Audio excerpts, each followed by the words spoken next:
बिहार की राजनीति में बयानों का दौर जारी है। पक्ष और विपक्ष दोनों का नेता वार पलटवार करते नजर आ रहे हैं। बिहार में चल रहे भूमि सर्वे को लेकर विपक्ष ये कहते हुए लगातार सत्ता दल पर हमलावर हो रहे हैं कि प्रदेश की जनता नीतीश कुमार से खफा है और इसका खामियाजा नीतीश कुमार को 2025 में भुगतना पड़ेगा। वहीं जदयू के राष्ट्रीय प्रवक्ता राजीव रंजन ने कहा कि तेजस्वी यादव पहले 2025 के लिए अपने वजूद को बचा ले। विशेष जानकारी दे रहे हैं पटना संवाददाता अमलेश आनंद। तेजस्वी यादव अपने यात्रा से वापस आ रहे हैं और तेजस्वी यादव और विपक्ष की तरफ से जनता दल यूनाइटेड यानी नीतीश सरकार के कार्यविधि पे लगातार हमला कर रही है।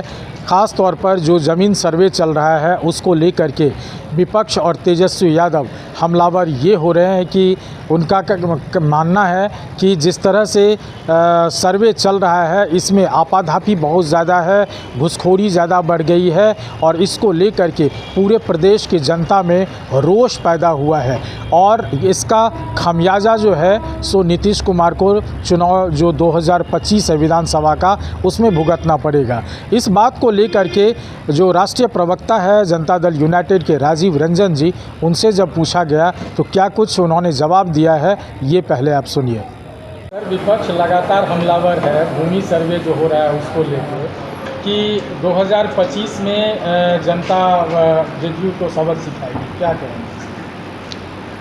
देखिए, बिहार के जो पिछले 19 वर्ष हैं, बिहार के लोकप्रिय मुख्यमंत्री नीतीश कुमार जी के कार्यकाल में जो भी फैसले हुए हैं, जनता ने उन फैसलों को अपना आशीर्वाद दिया है। भूमि सर्वे को लेकर के कुछ लोगों के मन में आशंकाएं हैं, लेकिन जिस तरह का वो फॉर्मेट है, ज़्यादातर मसले इस सर्वे के जरिए सुलझ जाए। इसलिए आरजेडी के इस तरह के दावे में कोई दम नहीं है। वो हवाई बातें करते हैं। 25 में उन्हें अपने वजूद को बचाने की परवाह करनी चाहिए। खुद को बचा पाए, ये उनके लिए बड़ी चुनौती है। तो आपने सुना, राजीव रंजन जी ने साफ साफ कहा है कि विपक्ष को बोलने का कोई मतलब नहीं है और नीतीश कुमार जिस तरह से विकास का काम किए हैं और जो उनकी अपनी नीति है उस नीति पे काम कर रहे हैं। 2025 चुनाव की जहां तक बात है तो 2025 के लिए खामियाजा जदयू को कुछ नहीं भुगतना पड़ेगा।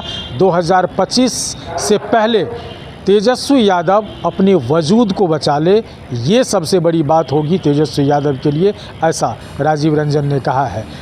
दूसरी तरफ अरविंद केजरीवाल आज इस्तीफ़ा दे रहे हैं और वहाँ उन्होंने अपने संगठन को मजबूत किया है। वहाँ नेता जो मुख्यमंत्री बनेंगे उसके लिए भी तय कर लिया है। उस पर जब राजीव रंजन जी से पूछा गया तो उन्होंने साफ साफ कहा कि देखिए, वहाँ का जो माहौल है वो माहौल कितना भी बना ले उसके फेवर में नहीं आएगी, जनता उसके लालच में नहीं आएगी।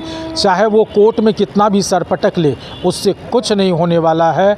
इस बात को लेकर के क्या कुछ राजीव रंजन जी कह रहे हैं, ज़रा सुनिए। देखिए, वो इस्तीफ़ा करेंगे। उन्होंने जो फैसला वहाँ थोपा है, नए नेता का चुनाव भी हो गया है, लेकिन इससे हालात नहीं बदलने जा रहे हैं। आप पार्टी की दिल्ली के विधानसभा चुनाव में हार पक्की है। इसे टालने की जो भी वो कोशिश करेंगे, काफ़ी देर हो चुकी है। अदालतों में केवल सर पटकने से और अपने लिए याचिका लगाने से जनता का दिल वो नहीं जीत पाएंगे। इसलिए जनता ने उन्हें दिल्ली की समस्याओं के समाधान के लिए भेजा था। खुद की समस्याओं का समाधान ढूंढने में ही उनका पूरा वक्त निकल गया। उन्होंने एक ऐसा माहौल छेड़ा है कि जनता जब तक मुझे नहीं बैठागी तब तक मैं कुर्सी पर नहीं बैठूंगा। हर राजनेता यही सोचता है, लेकिन जनता फैसला करती है कि किसको सेवा का अवसर दिया जाए। तो आपने सुना, दो टूक में राजीव रंजन जी ने कहा कि अरविंद केजरीवाल न्यायिक जो प्रक्रिया है उसके हिसाब से ही चलना होगा उनको, और वो कितने भी संगठन में कुछ भी कर ले उस पर अब जनता भरोसा नहीं करेगी, क्योंकि उनका जो राजनीतिक है वो ख़त्म हो चुका है। अमलेश आनंद, KBC न्यूज़, पटना।